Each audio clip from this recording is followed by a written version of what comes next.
The audio tape was labeled Evidence 7B, recording recovered from St. Catherine's Orphanage. When played, there was only static at first. Then a whisper, a barely audible melody. When it finished, the lights in the laboratory flickered, and the assistant transcribing it simply stopped breathing. You won't believe what happened next. Watch until the end. Louisiana, 1954. The sticky August heat enveloped the town of St. Malo like a damp blanket. Mary Bennett adjusted her nurse's cap as she stared up at the imposing structure of St. Catherine's Orphanage. The Victorian building, with its 3 stories of weathered red brick and tall windows, seemed out of place among the surrounding cypress trees and swampland. She had arrived from Boston just 2 weeks ago, hired as part of an emergency relief program. The polio epidemic had left a shortage of medical personnel, and the orphanage had been particularly hard hit with new arrivals, children whose parents had succumbed to the disease. "Miss Bennett, we've been expecting you." The stern voice of Headmistress Sullivan cut through her thoughts. "You're late. I apologize. The bus from Baton Rouge was delayed by the storm," Mary replied, trying to keep her voice steady. Headmistress Sullivan, a woman in her 50s with grey hair pulled back in a bun so tight it seemed to stretch her skin, regarded her with disapproval. "At St. Catherine's, we value punctuality above excuses," she said as she led Mary inside. "We have 47 children in our care. Most are orphaned by the epidemic. Your job will be to assist Nurse Jenkins in the infirmary and supervise the younger children during the night shift." The interior of the orphanage was a maze of gloomy corridors with wooden floors that creaked with every step. Despite the outside heat, Mary felt a chill. There was something about the place that seemed to absorb all joy. "And do the children follow a strict schedule?" the headmistress continued. "Breakfast at 6, classes from 7 to 12, lunch, rest period, more classes, dinner at 6, and bedtime at 8. We do not tolerate deviations." As they walked through the building, Mary noticed some children watching her from partially open doors, their gazes cautious. None of them smiled. The infirmary was on the 2nd floor, a large space with 12 beds lined up next to tall windows that let in a dim light. Nurse Jenkins, an older woman with a kind but exhausted face, greeted her with relief. "Thank God you've arrived," she whispered when the headmistress left. "I haven't slept in 3 days. We have 5 children with fevers, and little Eliza hasn't spoken a word since she arrived a month ago." Mary observed the children in the beds. They seemed drowsy, despite it being mid-afternoon. "What exactly is wrong with them?" Jenkins shrugged. "Intermittent fevers, lethargy. Some complain of nightmares. The county doctor says it's post-traumatic stress. Most of them watch their parents die, you know." Mary nodded. During her training in Boston, she had treated traumatized children, but something about the vacant stares of these little ones seemed different. "That girl in the back, the one looking out the window. Is that Eliza?" "Yes, 7 years old. They found her alone in her house, sitting beside her parents' bodies. They had been dead from polio for days, but she was perfectly healthy. A miracle, they said, but she hasn't spoken a word since." Mary slowly approached the child. She had almost white blonde hair and blue eyes that seemed to look beyond the window at something only she could see. "Hello, Eliza. My name is Mary," she said softly. "I'm going to take care of you." The girl didn't react, but Mary thought she saw a slight tremor in her eyelids. That night, after helping put the children to bed, Mary settled into the small room she had been assigned next to the infirmary. The heat was stifling, and the old ceiling fans barely moved the air. Through the open window, she could hear the crickets singing and in the distance, the murmur of the swamp. She was about to write a letter to her family when she heard something, a soft melody, barely audible. Someone was singing. Following the sound, she stepped into the hallway The infirmary was in semi-darkness, illuminated only by a small night lamp. The voice seemed to come from the back of the room. As she approached, Mary froze. It was Eliza who was singing. The child who hadn't spoken a word in a month was sitting in her bed, eyes still closed, singing a strange lullaby in a language Mary didn't recognize. It wasn't English or French or any of the local dialects she had heard. The most disturbing thing was that as she sang, the other sick children began to sway gently in their beds, as if lulled by the melody. "Eliza," Mary whispered, approaching cautiously. The girl opened her eyes, but didn't seem to see her.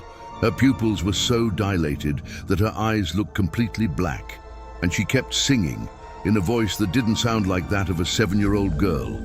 It was deeper, older. Suddenly, as if awakening from a trance, Eliza stopped. She blinked several times and her eyes returned to normal. She looked at Mary with confusion. "Then the song keeps them asleep," she said clearly, as if it were the most natural thing in the world to speak after a month of silence. "So they won't come for us. Who, Eliza? Who won't come?" The girl simply pointed toward the open window. "Indeed, the ones who live in the silence," she replied, before lying back down and closing her eyes as if nothing had happened. Have you ever experienced something similar? Let us know in the comments. The next morning, Mary tried to talk to Eliza during breakfast, but the girl had returned to her mutism. When she mentioned the incident to Nurse Jenkins, the woman seemed uncomfortable. "She's not the first one to start singing that song," she said quietly. "It began 3 months ago. First it was little Thomas, then Sarah, now Eliza." "What song is it?" "I didn't recognize the language." Jenkins looked nervously around, as if making sure no one could hear them. "Nobody knows for certain. Sister Margaret, who teaches music, says it might be a very old variant of a Creole dialect mixed with something else. Some say..." She trailed off. "What do they say?" "Nonsense, local superstitions." Jenkins hurried to collect the breakfast trays. "This swamp is full of stories about songs that lure children into the water, or about melodies that open doors to other places. Tales to frighten little ones from wandering off." Over the next few nights, Mary remained alert. She set up a small tape recorder she had brought with her to document notes about the patients. If Eliza started singing again, she wanted to record it. She didn't have to wait long. 3 nights later, just after midnight, the melody began again. This time, it wasn't just Eliza. 2 more children, Thomas and Sarah, had joined in, singing in perfect harmony from their respective beds. All 3 had their eyes open, but glazed over, as if in a trance. Mary quietly turned on the recorder and moved closer. The song had a hypnotic quality. Despite not understanding the words, she felt a strange heaviness in her eyelids, an almost irresistible desire to close her eyes and let herself be carried away. With an effort, she pinched her arm to stay awake.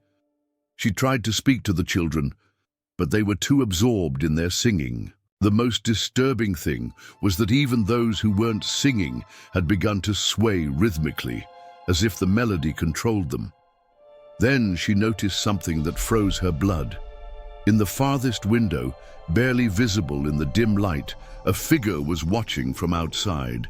It was impossible, thought Mary. They were on the 2nd floor. When she approached the window, the figure vanished. But looking down at the yard, she thought she saw a pale silhouette slipping between the trees, heading toward the swamp. The next morning, Mary sought out Sister Margaret, the music teacher. She found her in the small chapel, arranging hymnals. "I need to ask you about a song," Mary said after introducing herself. "One that some children sing at night."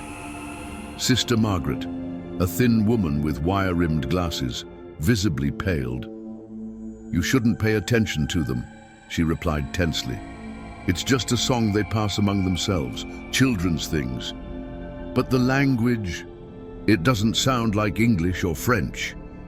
This area has a complex history, Miss Bennett. Native Americans, French settlers, African slaves, Caribbean immigrants. Traditions blend, songs evolve. She paused. Sometimes it's better not to inquire too much. 3 of the children go into a trance when they sing it. And last night I saw... Mary hesitated. I saw something outside the window. Someone watching. Sister Margaret dropped the hymnal she was holding. Her hands trembled as she bent to pick it up. You must be tired. The first weeks here are exhausting, she said, avoiding Mary's gaze. I suggest you speak with Father Collins if you're concerned about spiritual matters now. There was something in her tone, a veiled warning, that disturbed Mary more than her words. That afternoon, during the children's rest period, Mary took the opportunity to explore the orphanage. On the 3rd floor, she found the library, a dusty room filled with shelves of old books. Looking for information about local history, she discovered a small volume titled Folklore and Songs of the St. Maro Bayou. As she opened it, a loose page fell out. It was a handwritten note, yellowed with age. They sing to keep the collectors at bay, it read. The melody is ancient from before this land had a name. It creates a barrier, they say. But be warned, if too many voices join, if the harmony becomes too perfect, the barrier works in reverse. Instead of keeping them out, it opens the door. Mary stared at the cryptic message, a cold sensation spreading through her chest. At the bottom of the note, almost as an afterthought, was scribbled, "The silence that follows is the true horror." Mary spent the rest of the afternoon poring over the book she had found. Most of it contained innocuous folk tales, stories of swamp spirits and lucky charms that farmers would use to ensure good harvests. But toward the end, she found a chapter titled The Forgotten Songs of Stillwater Parish. The text described an isolated community that had existed deep in the bayou until the early 1900s. They practiced a religion that blended Catholicism with older traditions and were known for their unusual musical rituals. Erdi, the people of Stillwater, believed that music served not merely as entertainment, but as a barrier between our world and what they called the hungry silence, read one passage. Children were taught protective songs from infancy, melodies said to ward off entities they referred to as the collectors, beings that dwell in the spaces between sound. Mary's hands trembled slightly as she turned the page. There was an illustration, a crude drawing of tall, emaciated figures with elongated limbs standing at the edge of a swamp. Their faces were blank, featureless, except for what looked like gaping black holes where mouths should be. The caption beneath it read, "The collectors come when silence falls, taking those who cannot sing."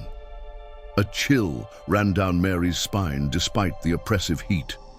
The next page had been torn out. When she checked the index, she saw that the missing section had been titled The Reversal Phenomenon. She was about to search for more information when the library door creaked open. Headmistress Sullivan stood in the doorway, her thin lips pressed into a disapproving line.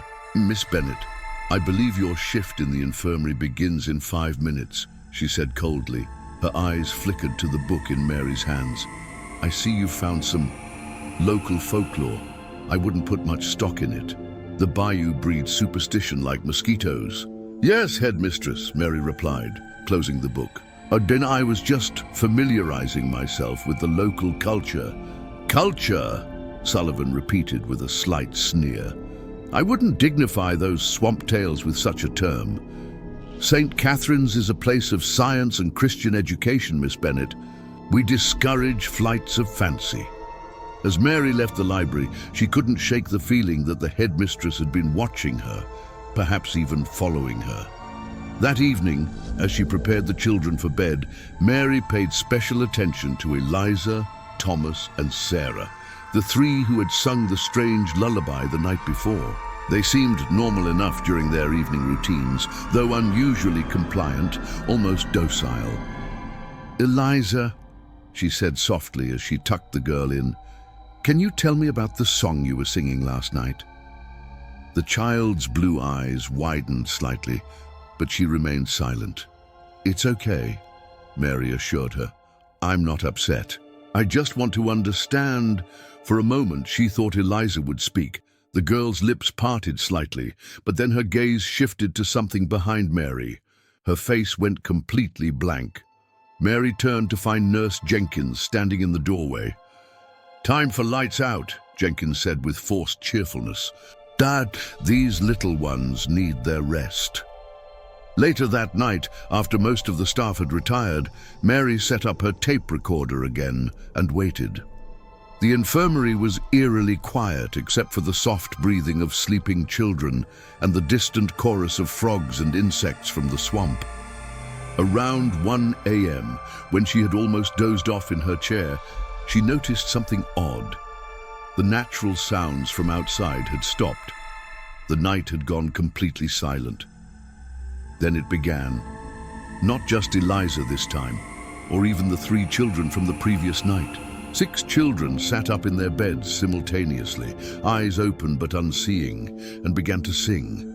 The melody was the same haunting lullaby, but with more voices, it had gained a harmonic complexity that made the hair on Mary's arms stand on end. She switched on the tape recorder and approached the nearest child, a boy named Michael, who had arrived just last week after losing both parents to polio. "Michael," she whispered, "can you hear me?" The boy gave no indication that he was aware of her presence. His eyes, like those of the other singing children, were fixed on the windows, as if watching for something in the darkness beyond. The remaining children in the infirmary began to stir in their sleep, swaying gently to the rhythm of the song.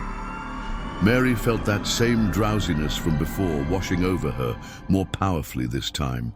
Her vision blurred slightly, and she had to grip the edge of a bed to steady herself. Through her haze, she noticed movement at the windows. Pale shapes seemed to hover just outside the glass, elongated and misshapen, like stretched reflections. When she blinked and looked again, they were gone. With a tremendous effort of will, Mary fought against the hypnotic pull of the song and made her way to the windows. She had to see if those things were real or just tricks of her tired mind. As she pressed her face to the glass, the singing behind her grew louder, more insistent. The cool surface of the window fogged with her breath, and when she wiped it clear, she found herself staring directly into a pair of empty black voids where eyes should have been. Mary jerked back with a gasp.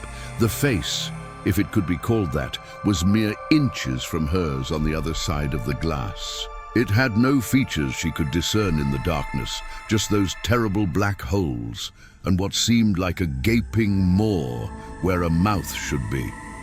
As suddenly as it had appeared, the face withdrew, sliding downward out of view.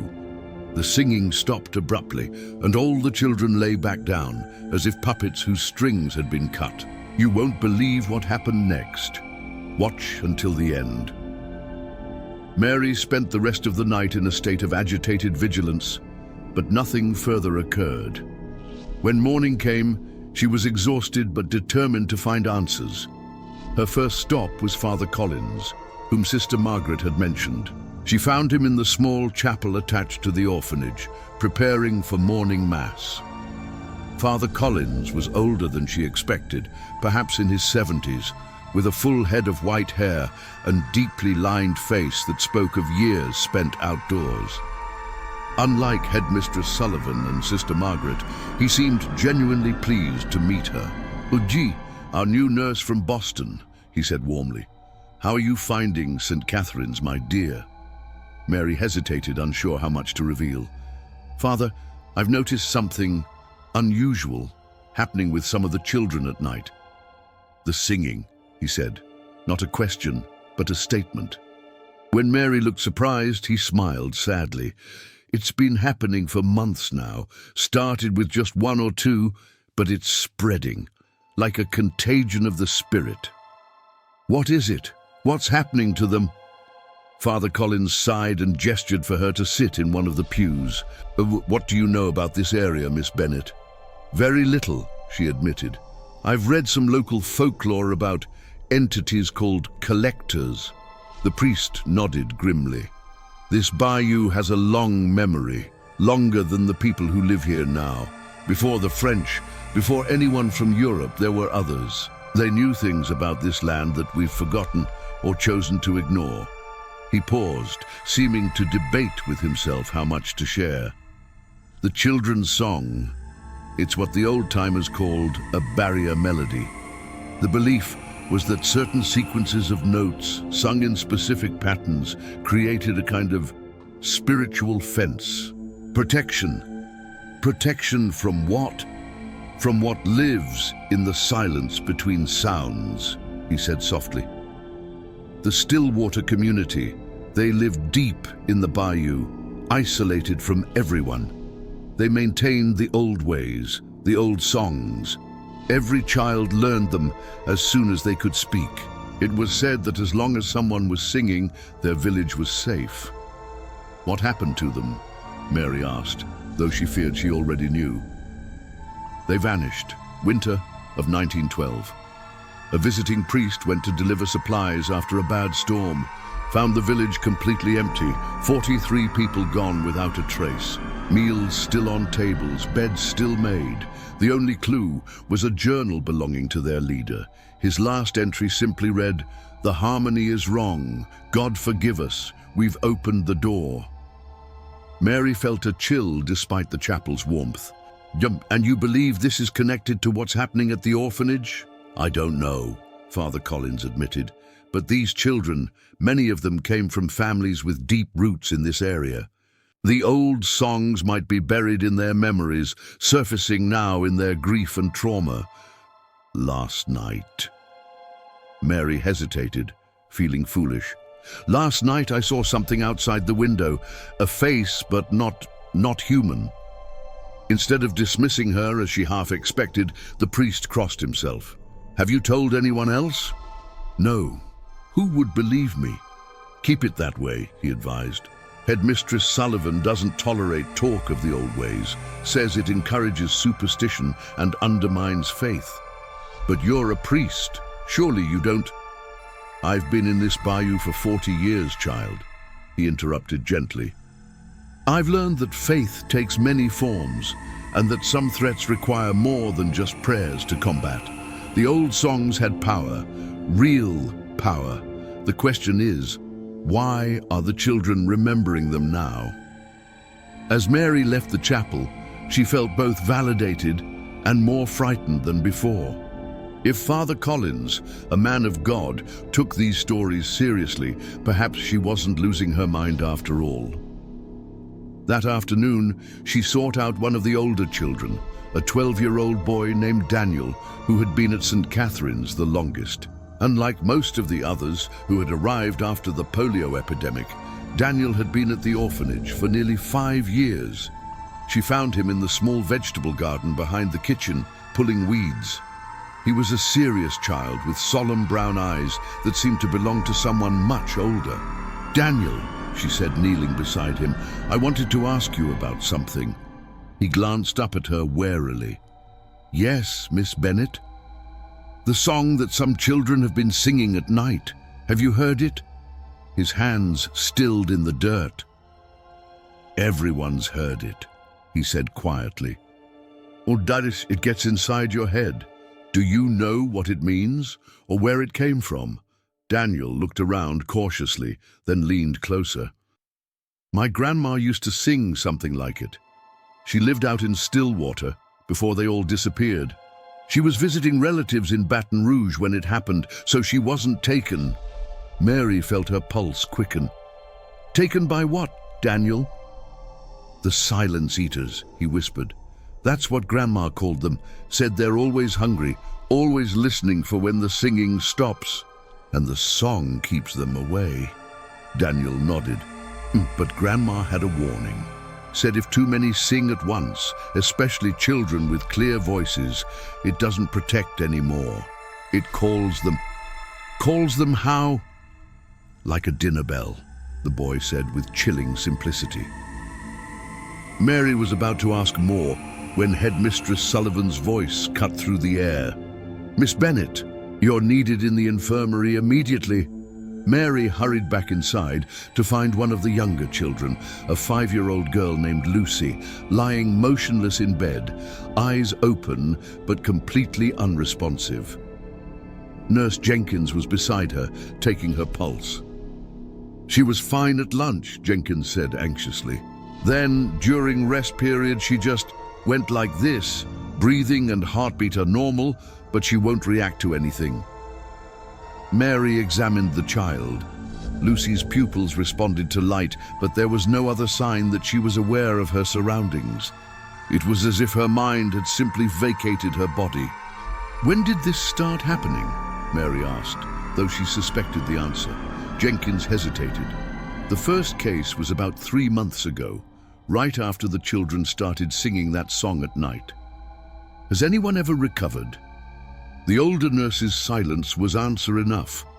That night, Mary made a decision. She would stay awake all night and document everything. If the singing started again, she would try to record as much as possible, and perhaps even follow those shapes she'd seen outside if they appeared again. As darkness fell over the bayou and the orphanage settled into its nighttime quiet, Mary sat vigilant in the infirmary, her tape recorder ready. One by one, the sounds of the day faded. Staff footsteps in the hallways, distant voices, the creak of the old building settling. And then, once again, even the natural sounds of the night went silent. The constant chorus of frogs and insects from the swamp simply stopped, as if a switch had been flipped. In the unnatural quiet that followed, Mary could hear her own heartbeat. And then, as if responding to some inaudible signal, 8 children sat up simultaneously in their beds. The lullaby began, more voices than ever before joining in perfect, eerie harmony. And this time, Mary was certain she could make out words in the strange language, syllables that seemed to twist in the air, forming patterns that hurt her mind when she tried to follow them. Mary pressed the record button on her tape recorder, capturing the unnerving harmony that filled the infirmary. The 8 children sang with their eyes fixed on the windows, their expressions blank, but somehow expectant. The melody seemed to twist and coil around itself, notes sliding into one another in ways that shouldn't have been physically possible for human voices. As they sang, the air in the room felt heavier, as if the barometric pressure was dropping rapidly. Outside, the night had taken on an unnatural stillness. Not even the wind moved through the cypress trees. Mary approached one of the windows, straining to see into the darkness. At first, there was nothing. Then, one by one, they appeared. Tall, impossibly thin figures stood at the edge of the swamp, barely visible in the moonlight. Mary counted 5 of them, their elongated limbs hanging motionless at their sides. They had no features she could discern at this distance, just blank, pale faces turned toward the orphanage windows. As she watched, transfixed with horror and fascination, they began to move. Not walking exactly, but gliding, as if they were being pulled across the ground toward the building. Their movements were jerky and unnatural, like marionettes controlled by an unskilled puppeteer. The singing behind her grew louder, more insistent. Mary tore her gaze away from the window and turned back to the children. What she saw made her blood run cold. Little Lucy, the child who had fallen into a catatonic state earlier that day, was now sitting up in her bed. Her eyes remained vacant, but her mouth was moving in perfect sync with the other children, adding her voice to the eerie chorus. "Hey, stop!"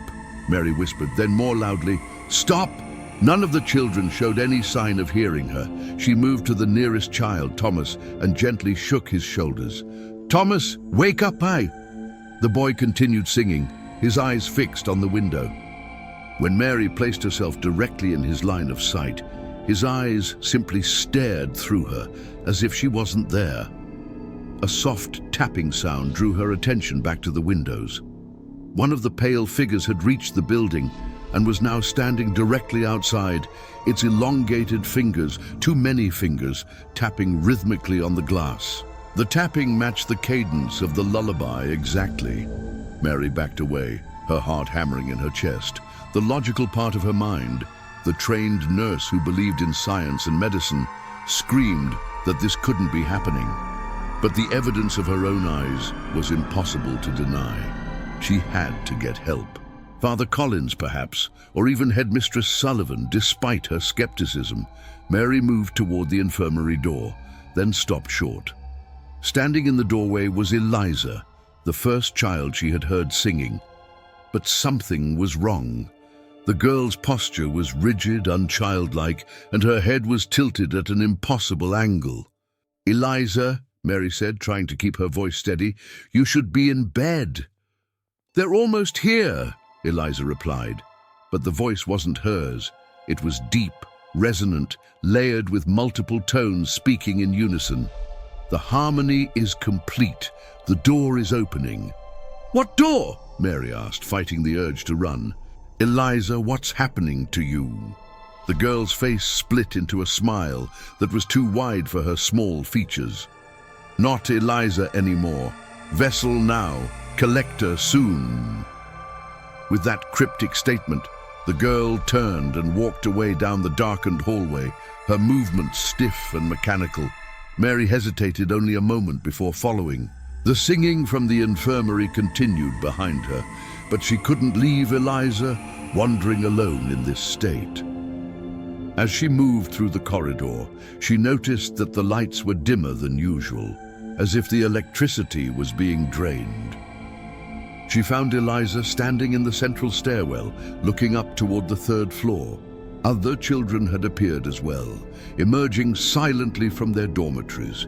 They formed a circle around the base of the stairs, all singing that same haunting melody. "What's going on here?" The sharp voice of Headmistress Sullivan cut through the eerie harmony. She stood at the top of the stairs in her nightgown, a lantern in her hand. "Children, return to your beds immediately."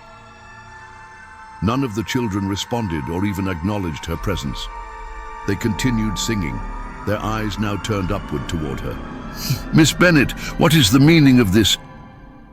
The headmistress's voice held a note of fear beneath the anger. "Have you encouraged this inappropriate behavior?" "I didn't," Mary began, but was interrupted by a loud crack from above. The chandelier that hung in the stairwell began to sway violently, its crystals tinkling like discordant bells. The singing grew louder, more insistent. Mary noticed with mounting horror that even children who hadn't been in the infirmary were now joining in, emerging from their rooms all over the orphanage, adding their voices to the swelling chorus. "Stop this at once," Headmistress Sullivan commanded, descending a few steps.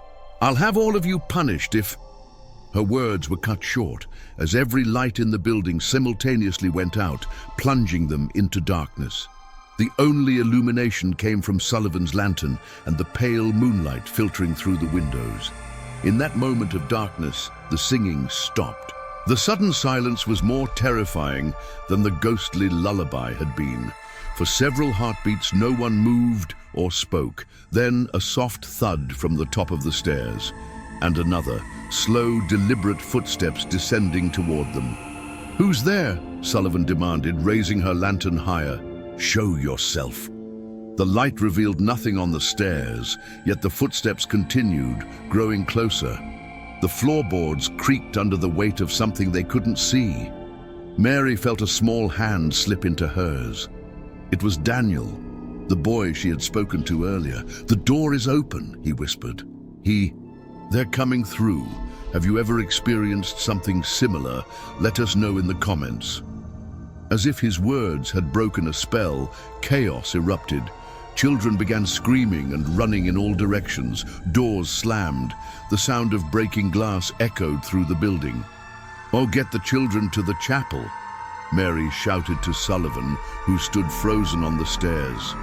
"Father Collins said the old songs had power. Maybe the chapel will be safe." The headmistress seemed to snap out of her trance. "Everyone to the chapel now," she commanded, her authoritative voice cutting through the panic. Mary grabbed as many of the younger children as she could, including Daniel. "What's happening?" she asked him as they hurried toward the chapel wing. "What are these things?" "Grandma said they used to be people," the boy replied, his voice shaking. "People who wandered into the silence and never came back. Now they're empty inside. They need to fill themselves." "With what?" Daniel's eyes, wide with terror, met hers. "With us." The chapel was a small stone structure attached to the main building by a covered walkway. As they rushed through the doorway, Mary saw Father Collins already inside, lighting candles at the altar. He looked up at their entrance, his face grim. "It's happening, isn't it?" he asked, though it wasn't really a question. "Something is in the orphanage," Mary confirmed, ushering the children toward the pews. The children were singing, and then... "The reversal," the priest muttered, "just as I feared." How many were singing? At first 8, but then more joined in, maybe 20 or 30 in total by the end. Father Collins blanched. Too many, far too many. The harmony becomes a summons. Headmistress Sullivan burst through the chapel doors, leading another group of frightened children. "This is madness," she declared, though her usual confidence was noticeably shaken. There must be a rational explanation, a gas leak perhaps causing hallucinations. "Is that what you told yourself in 1939? Father Collins asked quietly. Sullivan froze. "Oh, we agreed never to speak of that. And that silence has led us here," the priest replied. "History repeats itself because we refuse to learn from it." Mary looked between them. What happened in 1939? Before either could answer, the chapel doors swung shut with a resounding bang. The candles at the altar flickered wildly, casting monstrous dancing shadows on the walls. "It's too late," Father Collins said, moving to stand between the doors and the children. "They're here." A low humming sound began to fill the chapel, rising from somewhere beneath the floor. It wasn't the children's song, but something older and more primal, a vibration that seemed to resonate with the stones themselves. "What do we do?" Mary asked, gathering the smallest children behind her. "We need to sing the true version," Father Collins said. "The protective song, not the summoning. But I only know fragments." "I know it," came a small voice. It was Eliza, who had somehow entered the chapel with them. Her eyes were clear now, free of the vacant stare from before. "My mother taught me before she died, said it was important to remember." Sullivan stepped forward. "This is absurd. We are not going to encourage this superstition." "With respect, Headmistress," Mary said firmly, "something is happening that we can't explain. If there's any chance this might help..." A scratching sound interrupted her, soft at first, then growing more insistent. It came from all around them, the walls, the floor, the ceiling.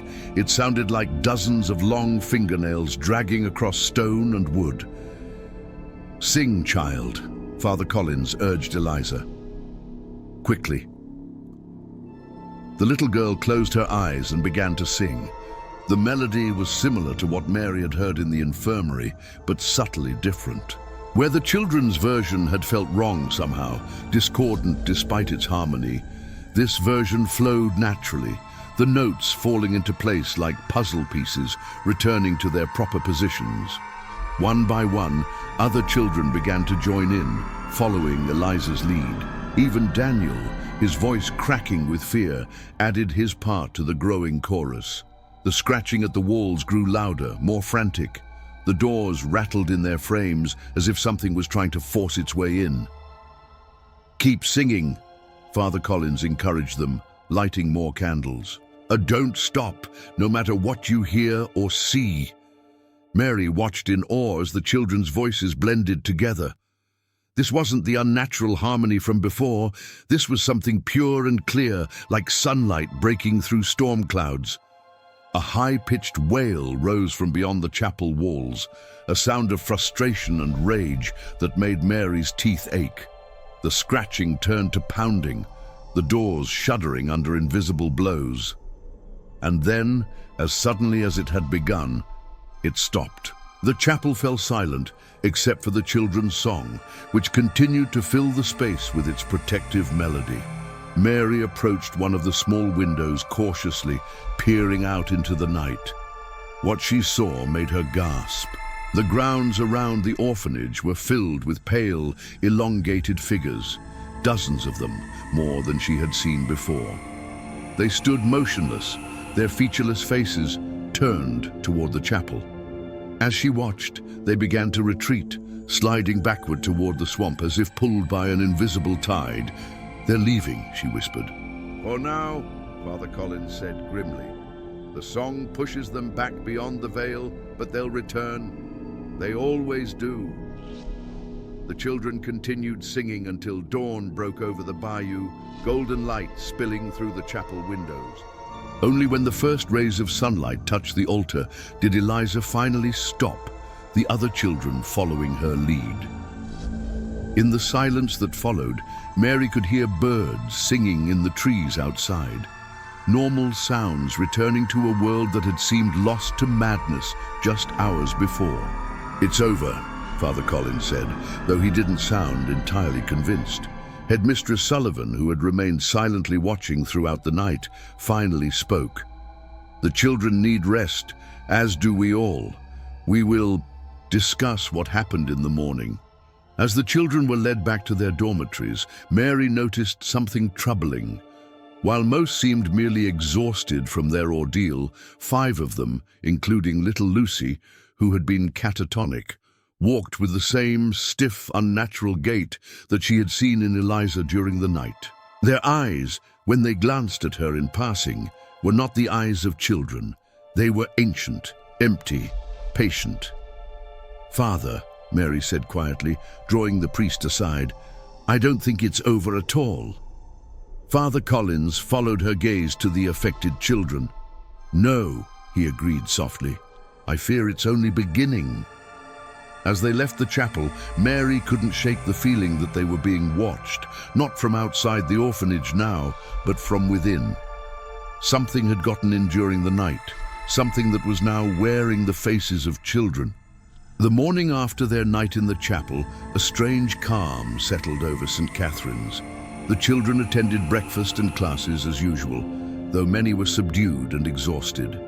Mary watched the 5 affected children closely: Lucy, Thomas, and 3 others whose names she'd learned were Peter, Grace, and William. They moved through their routines with mechanical precision, speaking only when spoken to, their responses flat and emotionless. When Mary tried to examine Lucy in the infirmary, the child's skin felt unnaturally cool to the touch, though her vital signs appeared normal. Most disturbing was the way her eyes followed Mary around the room, never blinking, like a predator tracking its prey. "What do we do?" Mary asked Father Collins as they met privately in the chapel during lunch hour. "Something is inside them." The priest looked older than he had the day before, his face deeply lined with exhaustion and worry. In the old records, there are accounts of similar possessions. The Stillwater community called it hollowing, when a collector takes a human vessel. "Can they be saved?" Father Collins hesitated. The texts mention a ritual of restoration, but it required specific items: sacred clay from the deepest part of the bayou, water blessed under a new moon, and a continuous performance of the protective song for 3 days and nights. "Then we'll do it," Mary said firmly. "It's not that simple." The clay can only be gathered from a specific location, a place the locals called the Weeping Ground. It's deep in the swamp, and I'm not sure anyone alive knows exactly where it is. Mary thought for a moment. Daniel mentioned his grandmother survived the Stillwater disappearance. Maybe she passed down knowledge of these locations. A spark of hope appeared in the priest's tired eyes. "It's possible. Where is the boy now?" They found Daniel in the garden again, meticulously weeding a row of vegetables. When they explained what they needed, His solemn eyes grew wide with recognition. Grandma talked about the weeping ground, he confirmed, said it was where the earth remembered old sorrows. She told me how to find it in case. He trailed off. In case what, Daniel? Mary prompted gently. In case they ever came back, he whispered. She said they always come back every 52 years. Father Collins and Mary exchanged glances. Can you guide us there? The priest asked. Daniel nodded hesitantly. But we'd need to go at dusk. Grandma said that's when the boundary is thinnest and the clay has the most power. We'll go tonight, Father Collins decided. Miss Bennett and I, and you, if you're willing. The boy straightened his small shoulders. I'm willing. Mary spent the afternoon gathering supplies and checking on the children in the infirmary. She noticed with growing concern that 2 more children were showing signs of the strange detachment she'd observed in the 5 affected ones. Whatever was happening seemed to be spreading. Headmistress Sullivan had been notably absent all day. When Mary finally located her in her office, the woman was sitting in the dark, staring out the window toward the swamp. Headmistress, we need to talk about what's happening, Mary began. It's just like before, Sullivan said softly, not turning around. In 1939, we thought it was an illness at first. Children falling into trances, speaking in voices that weren't their own. Then the disappearances started. Mary moved closer. What disappearances? One by one they vanished, 12 children in total. We searched for weeks, but they were never found. She finally turned to face Mary, her stern facade cracked to reveal raw fear. I was just a junior teacher then. I tried to tell the headmistress what I'd seen, the tall figures watching from the swamp, the way the children would sing just before each disappearance. She didn't believe me. And now it's happening again, Mary said. Sullivan nodded. The cycle. Father Collins warned me when I took this position, but I dismissed him as a superstitious old man. She laughed bitterly. I built my career on rationality and order. What am I supposed to do with this madness? Help us, Mary urged. We're going into the swamp tonight to find something that might save the affected children. We need someone to stay here and keep watch. For a long moment, Sullivan was silent. Then she straightened in her chair, some of her usual authority returning to her posture. I'll watch over them, but be back before midnight. That's when they came last time. As dusk approached, Mary met Father Collins and Daniel at the edge of the orphanage grounds. The priest carried a lantern and a small leather bag containing holy water and other sacred items. Mary had brought medical supplies, her tape recorder, and a map of the bayou area that she'd found in the library. Daniel led them along a narrow path that wound between cypress trees draped with Spanish moss. As they ventured deeper into the swamp, the twilight seemed to thicken around them, shadows pooling between the trees like dark water. How much farther? Father Collins asked after they'd been walking for nearly an hour.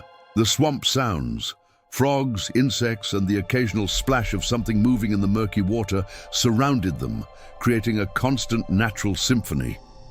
Not far now, Daniel replied, his voice small but steady. Your grandma said to follow the cypress with 3 trunks, then look for the stones that make a circle. The massive cypress he indicated loomed ahead, its 3 trunks twisting upward like gnarled fingers reaching for the sky. Beyond it, barely visible in the fading light, was a perfect circle of white stones half submerged in the swamp mud. "Od my, this is it," Daniel said. "The weeping ground." As they approached the stone circle, Mary noticed something strange. Despite the cacophony of swamp life all around them, the air within the circle was completely silent, as if sound itself couldn't penetrate that space. "Don't step inside the stones," Daniel warned. "Grandma said only at the exact moment of sunset, and only reach in with your right hand." They waited, watching as the last sliver of sun disappeared below the horizon. The moment it vanished, A soft sound emerged from within the circle, a low, mournful tone like a distant cry. "Now," Daniel whispered. Father Collins knelt at the edge of the circle and reached his right hand toward the center, where a small depression in the earth was filled with dark, glistening clay. As his fingers touched the surface, the clay seemed to shift and move of its own accord, almost like it was reaching back toward him. The priest scooped a handful into a small jar he'd brought, his expression a mixture of awe and unease. "I can feel it, pulsing," he murmured. Once the jar was sealed, they began their journey back to the orphanage, moving as quickly as they could through the darkening swamp. The night seemed to close in around them, the shadows between the trees growing deeper and more impenetrable. "Do you hear that?" Mary asked suddenly, stopping in her tracks. The others paused, listening. The natural sounds of the swamp had ceased, just as they had at the orphanage before the singing began. "Only we need to hurry," Father Collins said urgently. "They know what we're doing." They quickened their pace, Daniel leading them unerringly through the maze of cypress trees and stagnant pools. As they neared the edge of the swamp, Mary glanced back and felt her blood freeze. Among the trees behind them, pale shapes moved in the darkness, keeping pace but not approaching. "Don't look back," Father Collins advised, noticing her expression. "And does their power grows when they're observed?" When they finally emerged from the swampland, the orphanage was visible in the distance, its windows glowing with lamplight against the night sky. But something was wrong. Even from this distance, Mary could tell that the building was too dark, too many windows unlit for this hour. "Oh, we're too late," Daniel whispered. As they hurried across the open ground toward the orphanage, a sound reached them. The now familiar melody of the children's lullaby, but magnified. It seemed to come from everywhere at once, as if the very air was singing. They found the front doors standing open, the entrance hall empty and unlit. The singing grew louder as they moved deeper into the building, leading them toward the central stairwell. There, in the open space beneath the chandelier, stood all 47 children of St. Catherine's Orphanage. They were arranged in concentric circles, their eyes closed, bodies swaying gently as they sang in that perfect, unnatural harmony. In the center stood Headmistress Sullivan, her face slack and expressionless, her arms hanging limply at her sides. "They've taken her," Father Collins murmured. As they watched in horror, the circles of children began to rotate, moving clockwise and counterclockwise in alternating rings. The song shifted, its melody twisting into something darker and more complex. "The final summons," the priest said, his voice barely audible over the singing. "But if we don't stop this now, they'll take everyone." Mary clutched the jar of sacred clay. "What do we do?" "The ritual requires the clay, the blessed water, and the protective song," Father Collins explained quickly. "We need to mark each affected child with the clay while singing the true version of the lullaby." "But there are so many now," Mary said, surveying the circles of singing children. "And we don't know which ones are merely entranced and which are hollowed." "I know," Daniel said unexpectedly. "I can see it, like a shadow inside them." Mary and Father Collins looked at the boy in surprise. "Grandma said some could see them," he explained. "Said I had the sight like her." "Then you'll guide us," Father Collins decided. "Mary, you and I will apply the clay. Daniel will identify the vessels." But before they could act, the singing stopped abruptly. Every child turned to face them in perfect unison, including Headmistress Sullivan. When they spoke, it was with a single voice, layered and ancient. "Too late," they said. "The door is open. We are here. You won't believe what happened next. Watch until the end." The chandelier above the stairwell began to spin slowly, its crystals catching and reflecting the dim light in hypnotic patterns. The air in the center of the room appeared to thicken and distort, like heat waves rising from hot pavement. The vessel taker comes, the children intoned together, the collector of silence. In the distorted space at the center of the room, something began to take shape. A towering figure, far larger than the entities Mary had glimpsed in the swamp. It was vaguely humanoid, but wrong in every detail. Limbs too long and jointed in impossible places.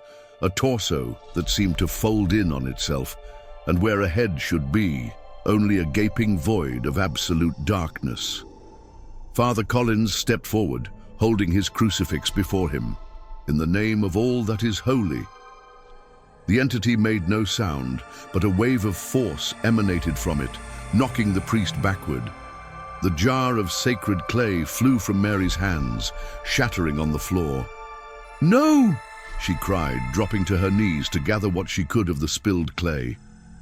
The entity continued to solidify, becoming more defined with each passing second. As it grew more substantial, Mary noticed with mounting horror that the children nearest to it seemed to be fading, their outlines becoming blurry, their colors leaching away.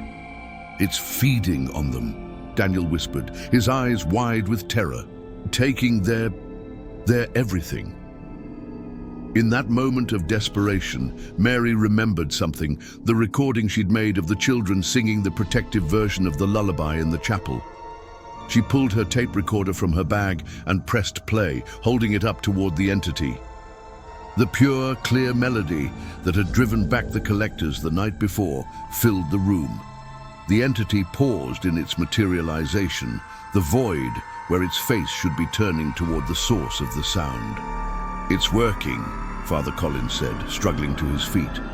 "But it won't be enough. We need living voices. The recorded song is just an echo." Mary looked at Daniel. "Can you sing it, like Eliza did?" The boy nodded, his face pale but determined. He closed his eyes and began to sing, his voice thin but true.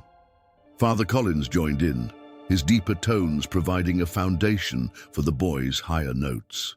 Mary gathered what clay she could from the floor, mixing it with the blessed water Father Collins had brought.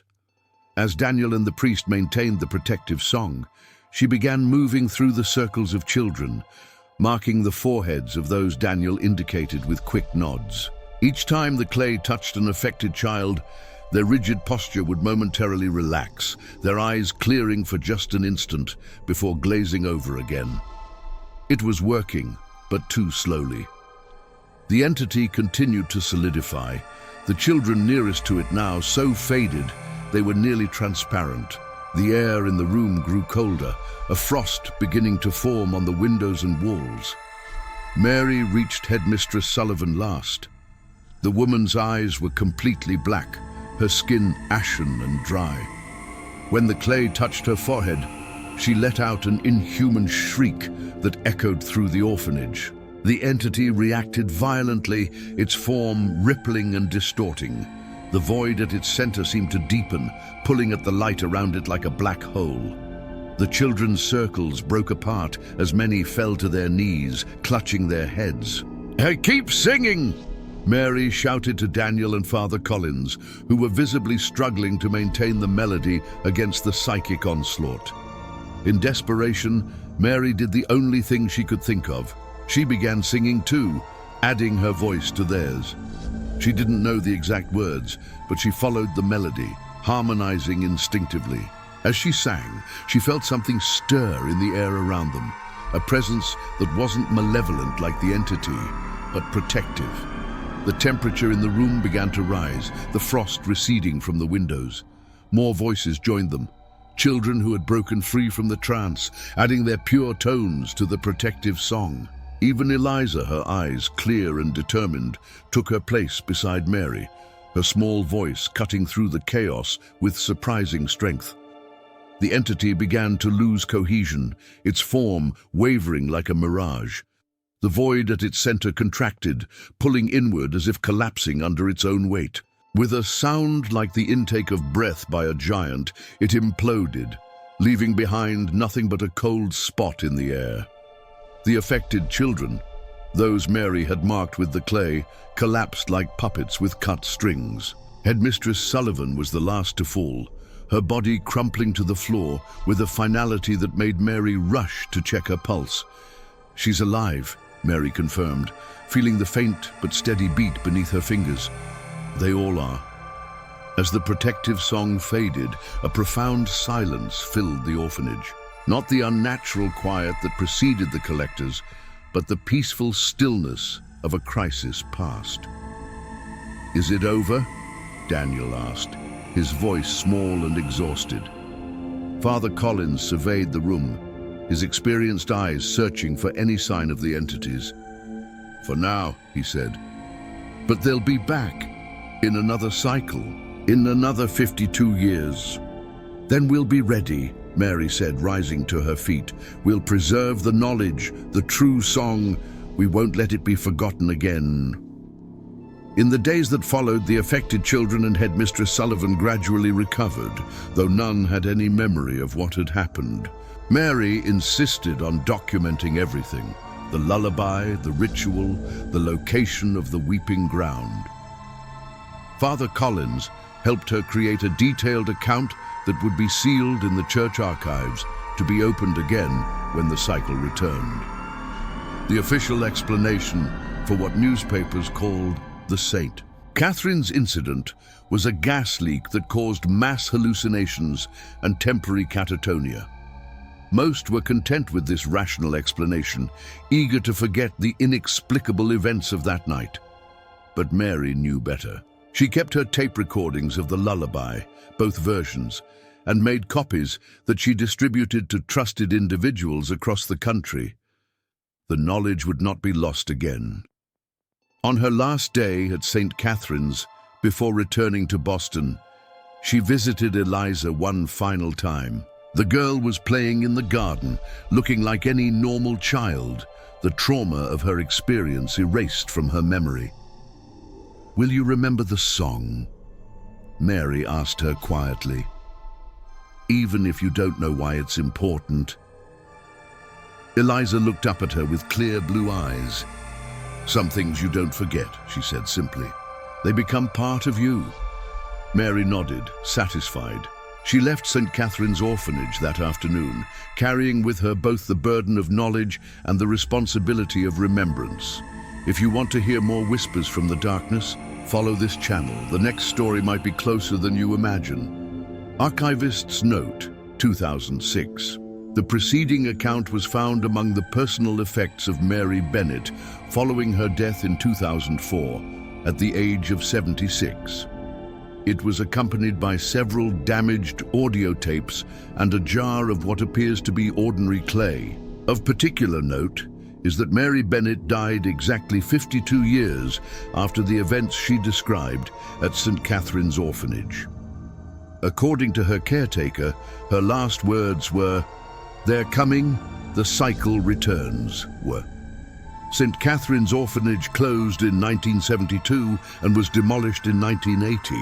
The land remains undeveloped to this day, overgrown and reclaimed by the Louisiana bayou. Most intriguing is that census records show a marked increase in missing persons cases in St. Malo County beginning in August 2006, exactly 52 years after the events described in this account. Over a 2-week period, 47 people disappeared without trace. All were described by family members as having been unusually quiet in the days leading up to their disappearances.